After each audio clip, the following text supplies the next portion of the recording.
Olá, tudo bem? Você está tranquilo? Na paz do Senhor? Tudo bem? Que bom, fico feliz. A prof também está bem. Então, neste momento, eu e você estamos assim. Isso é bom, né? Muito bom. Agora, nós vamos fazer a nossa meditação, a nossa reflexão para iniciar a nossa aula, ok? E eu escolhi uma mensagem muito legal para você hoje, que fala sobre muitas escolhas.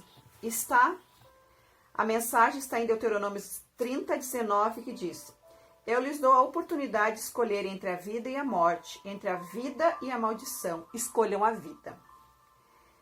Sabe que exercer a liberdade de opinião, de selecionar, de mostrar preferência, requer uma maturidade, calma e sabedoria. Porque quando nós dizemos sim para uma coisa, estamos dizendo não para centenas de outras. A liberdade de escolha foi uma das grandes dádivas que Deus concedeu ao ser humano. Mesmo conhecendo as implicações disso, ele preferiu correr o risco a ter um exército de robôs. Mesmo que alguns tenham feito escolhas desastrosas, ele ainda continua nos dando essa liberdade de decisão. Quando há muitos fatores e possibilidades conflitantes e as escolhas terão impacto sobre o nosso amanhã, nosso futuro, gostaríamos de saber qual é o melhor caminho para chegar o mais perto possível da melhor escolha. Não existem passos nem regras, se seguidos nos levarão invariavelmente a acertar o alvo.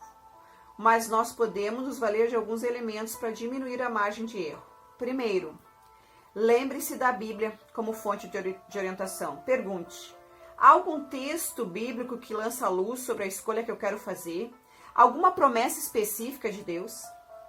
Segundo, converse com um amigo ou um conselheiro cristão, alguém que esteja do lado de fora do processo, que com uma isenção de ânimo ou de opinião possa dizer com lealdade o que é o melhor para você. Quem sabe essa pessoa já enfrentou a mesma situação e talvez possa lhe ajudar. Terceiro, nesse processo, não minta para si mesmo. Pergunte-se: o que estou querendo? Impressionar alguém com essa escolha? Este é o sonho da minha vida? Quarto, ore a Deus para que Ele lhe dê sabedoria e discernimento para a melhor escolha. 5. Considere os prós e os contras de cada opção. Quais serão as consequências a curto e a longo prazo? Quem vai ser afetado pela minha decisão? O dia hoje, ele pode terminar com débitos ou crédito em sua conta de investimentos futuro, dependendo das suas escolhas.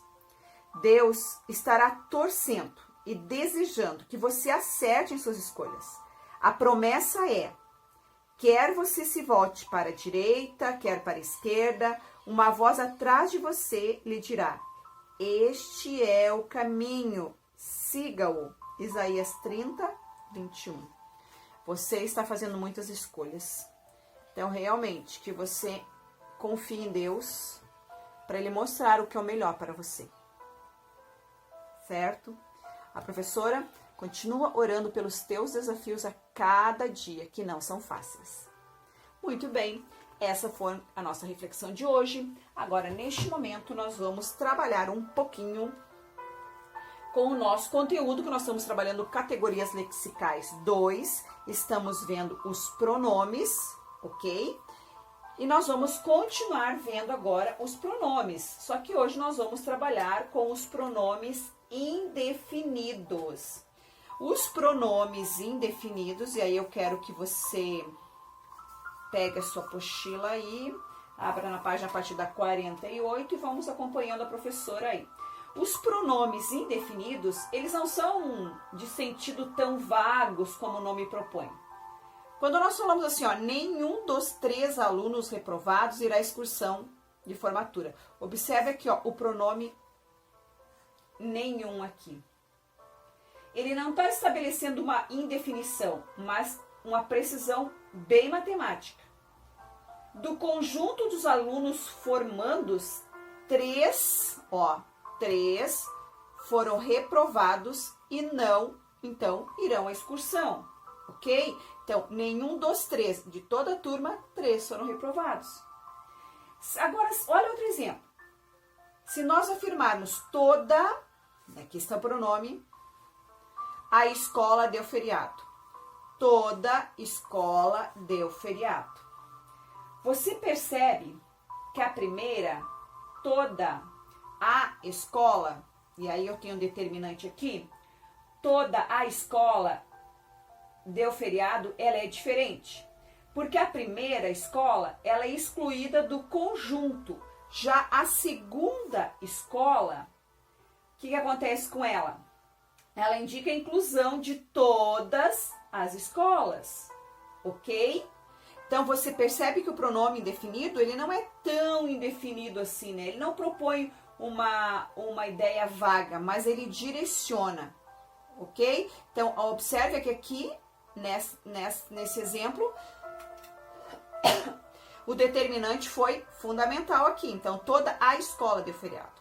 Aquela escola. Agora, toda a escola deu feriado, certo?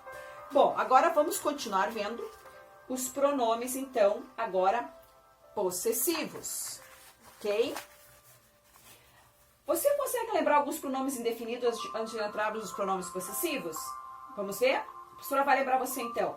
Algum, bastante, cada, certo, demais, diferente, diversos, mais, menos, muito, nenhum, outro, pouco, qualquer, quanto, tanto, todo, tudo e vários. São alguns pronomes indefinidos, ok?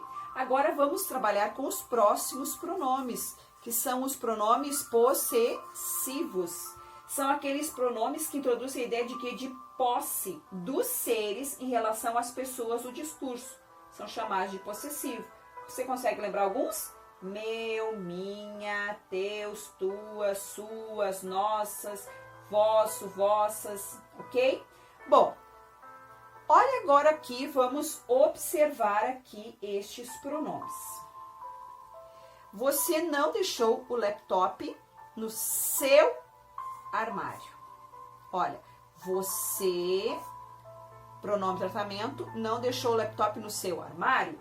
É uma pergunta, ok? Então, o que a gente percebe aqui? Que o pronome possessivo, ele concorda com a pessoa, ok? Então, seu está concordando com quem? Com você, ok? Agora, além de indicar posse, além de concordar com a pessoa do discurso, ele também pode transmitir sentimentos. Trago belas recordações de minha turma do ensino médio. Ó, minha turma. Aqui está o pronome possessivo. Ok? Então, ele está transmitindo o quê? Afeições pela turma do ensino médio. Então, esse minha aqui, ele fez o quê? Ele expressou sentimento de afeição. Então, ele pode ser de posse e também indicar a afeição. E agora, eu tenho outra forma também de perceber o pronome possessivo. O possessivo seu, por exemplo. Esse possessivo e as variações, que aí no caso eu tenho aqui, ó, sua. Doutor, o paciente quebrou sua caneta. E aqui você tem um pronome aqui, uma variante do pronome possessivo seu. Às vezes, ele pode gerar um duplo sentido, que a gente chama de ambiguidade. Portanto, eu tenho que ter cuidado. Quando eu falo, doutor, o paciente quebrou sua caneta, afinal, a caneta é do paciente ou a caneta é do doutor? Nós não sabemos a quem pertence a caneta. Então, como vamos tirar esse sentido aqui? Eu vou substituir o pronome possessivo seu por dele. Doutor, o paciente quebrou a caneta dele. Eu posso dizer que a caneta era de quem? Do paciente. Ou eu posso ainda dizer o seguinte, doutor, o paciente quebrou a caneta do senhor. E aí eu vou fazer o quê? Eu vou usar um pronome tratamento, ok?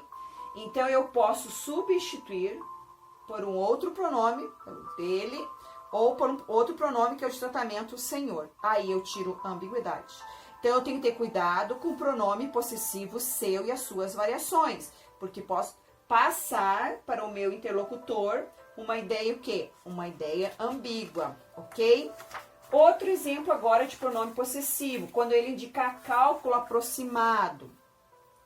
Quando Robinson Crusoe naufragou, estava com seus, olha aqui o pronome possessivo novamente, 23 anos, certo? Significa o quê? Está indicando um cálculo aproximado com seus 23 anos, certo? Ótimo. Mas o pronome pessoal, por exemplo, o meu, o teu, o nos, o vos e o lê, também pode indicar a posse. Essa ideia de possessivo, ó. Chutaram-me a perna.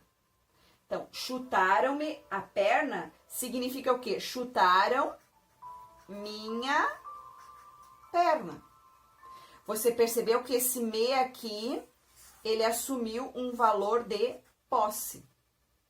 Então, em alguns momentos, eu poderia ter numa situação comunicativa o pronome oblíquo assumindo essa função de posse, a função de um pronome possessivo, ok? Mas qual é o objetivo dos pronomes possessivos e a produção de texto? Lembre-se que o pronome possessivo, além de indicar posse, ele também vai entrar na composição, às vezes, de um diário ou de qualquer sequência textual para expressar um estado de espírito, por exemplo, e afetividade que o autor quer transmitir. E eu vejo isso muito em livros que falam sobre o diário, por exemplo, o Diário de Anne Frank, outro, o Diário de Nina, certo? Agora, nós vamos ver mais um pronome, que é o pronome relativo. Bom, os pronomes relativos, ele retoma um termo mencionado antes. E aí eu vou ter duas formas. Vou ter os pronomes relativos invariáveis, ok? Que é o que, o quem e o onde. E os variáveis, que vão ser o qual, as quais, a qual, cujo, cujas, ok? Vou ter quanto, quantas, quanta, são variáveis. E lembre-se, os pronomes relativos vão retomar um termo mencionado anteriormente, ok? Então, vamos ver aqui. Este é o livro de que preciso. Você percebe que o verbo regente aqui, e o verbo regente é o verbo de ação, que é o verbo precisar, este verbo é um verbo transitivo indireto, porque quem precisa, precisa de algo, de alguma coisa. Então, neste momento, eu tenho, junto com o pronome relativo, eu tenho a preposição de, ok? Então, aqui nesse contexto está, eu preciso observar a questão do verbo, a predicação do verbo. Agora, olha este exemplo, o próximo exemplo. Este é o livro que vi, ó, que vi na exposição. Esse verbo ver, quem vê, vê algo, alguma coisa. Então, ele é verbo transitivo direto. Então, aqui eu não tenho preposição aqui acompanhando, ok? Então, esse que aqui, ele será apenas um pronome relativo. No exemplo anterior, também é um pronome relativo, mas ele está acompanhado de uma preposição, porque o verbo é transitivo indireto, ele vai pedir. Este aqui é o verbo transitivo direto, ele não pede preposição, ok? Então, essas são as funções dos pronomes que nós trabalhamos hoje, certo? Dando continuidade a categorias lexicais 2 que nós estamos trabalhando neste momento, que são os pronomes. Então, nós vimos os pronomes indefinidos hoje, os pronomes possessivos, ok? E os pronomes relativos. Ótimo, fiquei feliz, você prestou atenção. Você agora, com toda a atenção do mundo, vai abrir a sua apostila e vai grifar aquelas coisas que são realmente pertinentes e importantes para que você saiba usar os pronomes, certo? Terminamos a nossa aula, fiquei muito feliz de reencontrar você. Então, até a próxima aula. Um beijo no seu coração, ok? Bye, bye!